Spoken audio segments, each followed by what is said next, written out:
Higgsfield just released Cinema Studio 1.5, and I'll be honest, when it works, it is one of the most cinematic looking AI generators I've ever used. But cinematic does not automatically mean accurate. And it definitely doesn't automatically mean cheap. I ran Cinema Studio through dozens of generations, targeting 3 major stress tests that break most AI generators. In this unsponsored video, I'm going to show you the details that actually matter and leave in the bad results. We're going to cover what Cinema Studio is, its accuracy and consistency, and the stuff that nobody wants to talk about, its cost, privacy, and censorship. Higgsfield's own guide says that they built this to, quote, shift AI video from random generation to deterministic direction, meaning less spin the wheel and more like actually directing the shot. Okay, so what is Cinema Studio? The entire workflow is built around this idea called the hero frame, which is really nothing new. You generate images first, pick the best one, and then animate that into a video. Image to video generation has long been the best way to get the best videos. The difference here is that Higgsfield gives you some awesome tools that are very film production coded, like a virtual camera rack where you can choose from a handful of different famous camera bodies, lenses, and settings. Each of these choices affects the image in its own special way. For example, a Petzval lens gives you this orby look here, and Helios has kind of crazy warping around the edges. Once you've generated your images, you can animate them and even select predefined camera movements common in cinema, like an orbit, jib, or dolly movement. So that's the pitch.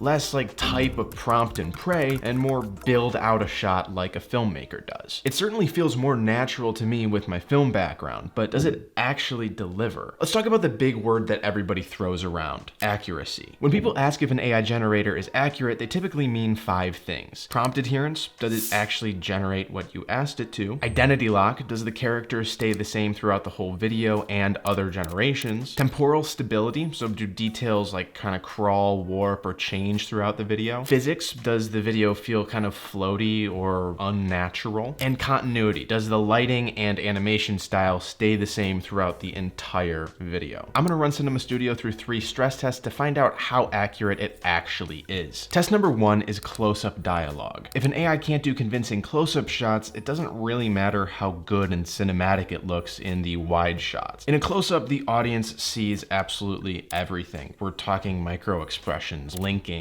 the teeth, skin texture, and your brain is brutal at detecting almost human. That's why people absolutely rail on Polar Express, which is, by the way, one of my favorite Christmas movies. Doesn't deserve the hate. I digress. Here's what I'm looking for in the first stress test. Do the eyes stay consistent and natural? Is the face shape stable? Do we get weird mouth movement and geometry? And does the skin look plasticky and flat? I generated close-up video of a firefighter to test it. And honestly, this looks really good. Like the way that his mouth moves and all his facial features and details, they kind of look great right down to the blinking. You can also see that the image has a nice shallow depth of field, which makes the background super blurry and even like the front of his nose blurry, and I think that kind of sells it. Overall, I would give this one like a 8 out of 10. It looks great. On the other hand, when generating that image of me lying back on a pile of money for the intro, I ran into a lot of problems. It took me a ton of attempts and really only got one that looked remotely usable. What you're seeing right now are some of the many rejects. So while Cinema Studio can make faces that look more cinematic or shot than prompted, it doesn't really solve any of the main issues that we have with AI generations nowadays, which is just crappy audio quality or the need for multiple generations to get something useful. I'm a real hero, and you can be too. Test number 2, motion. A lot of AI videos look okay until things start moving. Movement has 2 main forms: on-screen movement of characters and sets, or the camera movement, so how the actual virtual camera shoots the image. I tested camera movement with practically every video that I generated, and about 90% of the time, I would say, it got my prompt perfect. It zoomed when I told it to zoom, and it orbited when I told it to orbit. It wasn't always perfect, but 90% is practically godly when we're talking about AI generations. What's harder for AI to do is actual on-screen movement of characters, and to test this, I put it through 3 unique prompts. The first is a shot of a chef explaining his recipe while cutting carrots. Cutting is one of those things that surprisingly is really difficult for AI to get right, and it kind of makes sense if you think about it because it's just kind of a complex motion. Sure enough, the blade and vegetable vegetables are artifacting really bad here. It doesn't even really look like the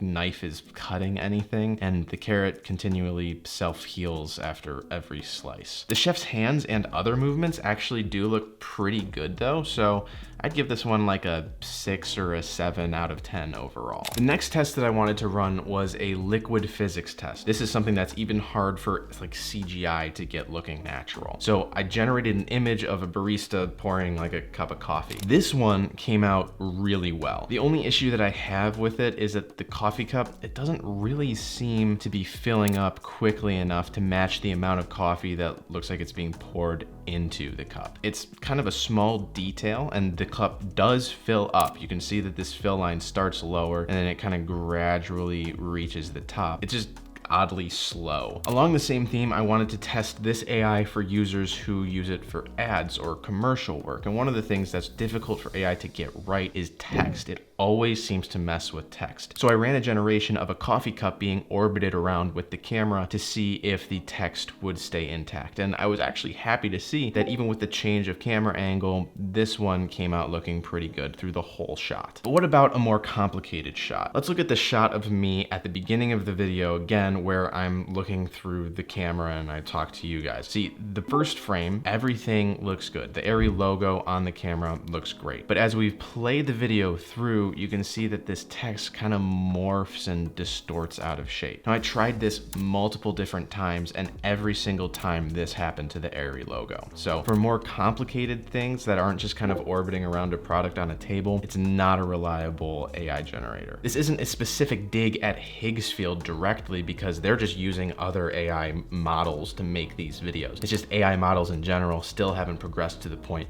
where they're getting text perfectly crisp for the videos. And Cinema Studio doesn't change any of that. Now, the final boss of movement is not liquid, it's not even text or chopping, it's running. So I generated an image of this boy running through an alley and I animated this. On first glance, it kind of looks okay. The movement of the alley seems to fit with the boy's speed and his clothes are moving naturally. But if you look a little closer, you'll notice something absolutely terrifying. The boy's face is warping and bouncing around like crazy, and his eyes black and soulless. I'm going to see this in my nightmares. Overall, after these tests, I think that Cinema Studio does a pretty good job with movement, but again, nothing new, it's nothing groundbreaking. Finally, stress test number 3, one of the most important ones, is prompt adherence and character consistency. No matter how cinematic anything looks, if it can't do what you tell it to do, what is the point? Things just get frustrating and expensive fast. I want to quickly touch on character consistency at the beginning here, because this is one of the things that Higgsfield Studio does really well. Any image generation that you want to build a narrative around can be used to generate a multi-shot collection of different angles and moments of the same scene. You can also use a new feature called What's Next to generate more kind of creative shots that might follow the one that you're generating off of. Each one of these tools will quickly give you a bunch more images inspired by your hero shot, where you can select new ones that you'd like to animate and just kind of make a whole narrative around one single shot with consistent characters. Of course, you can also do things manually for more control as well. You can just download your hero shot and then make changes with Nano Banana, and boom, you've got a brand new scene with perfect character consistency. These are awesome features, but they're not much good if the AI video sucks. Let's test the AI at 3 different levels: simple prompts, moderate prompts, and complex transitions. My entire experience using the AI video generation in Cinema Studio has been nothing better or worse than just using other AI models like Sora or Kling. The AI got the generation right about 90% of the time with really simple prompts like the cowboy draws his gun or the barista pours the coffee, but things started to get a little bit sketchy when you got into the more like mid-range difficulty prompts. I asked it to make Spider-Man frantically search a burning house for survivors, and this is what it spat out.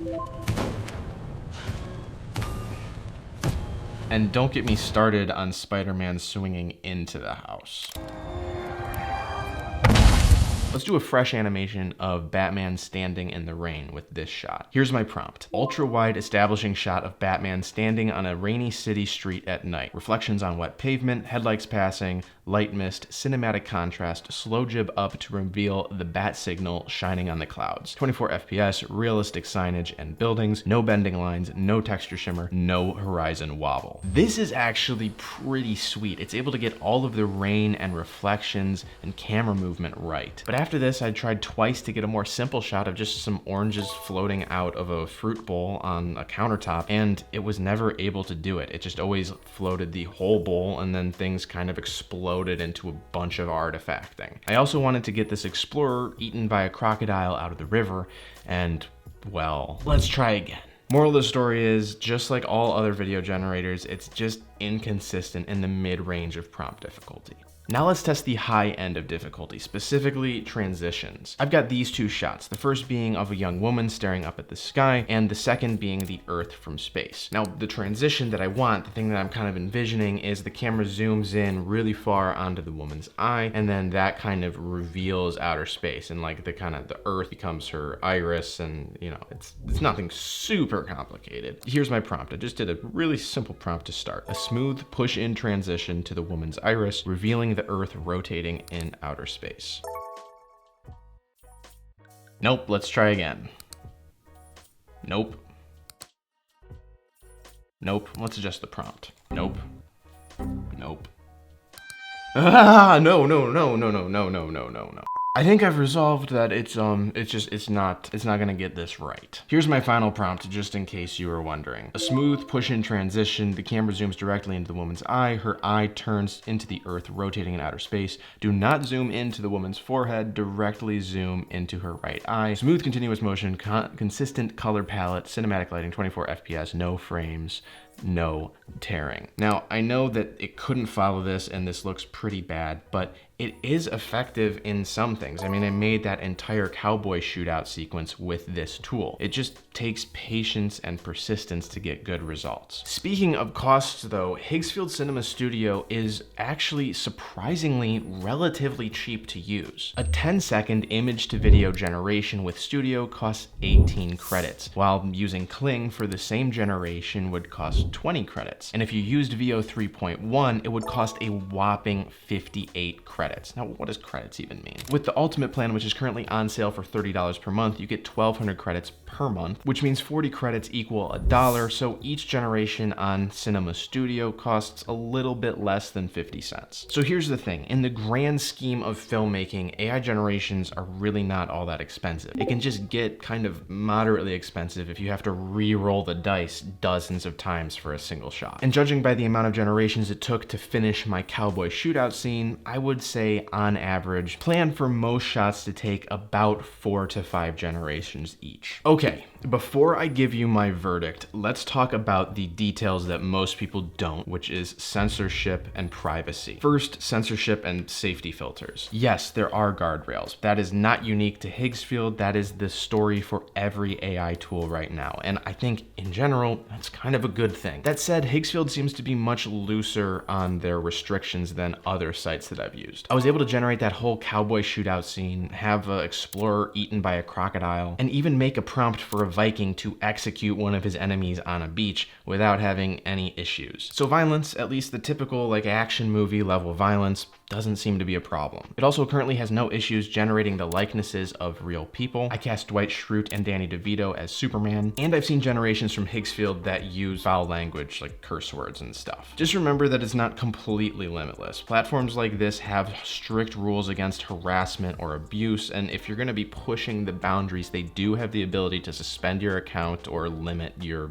use of the service. So if your workflow depends on edgy or adult content, don't think that you're just going to have a clear runway to that stuff here. Now for privacy. This is something that creators often overlook but is really important. If you're generating casual stuff for fun, cool, no problems there. But if you're working with clients that have NDA level stuff or unreleased products, private brand assets maybe, you need to treat AI cloud services like cloud tools because according to the terms of use, your inputs and uploads can be used to improve the service. This includes training and moderation workflows, and that means you really shouldn't upload anything that's confidential or sensitive. Basically, if it's under NDA or you don't want it out on the World Wide Web, it doesn't go in Higgsfield. Censorship and privacy are not deal breakers for everyone. They're not deal breakers for me, but it's part of the reality and it's good to know. If you're a normal creator just making cinematic films, this isn't a problem for you, but if you're working with clients and you need confidentiality, you need to read those terms of service really closely. All right,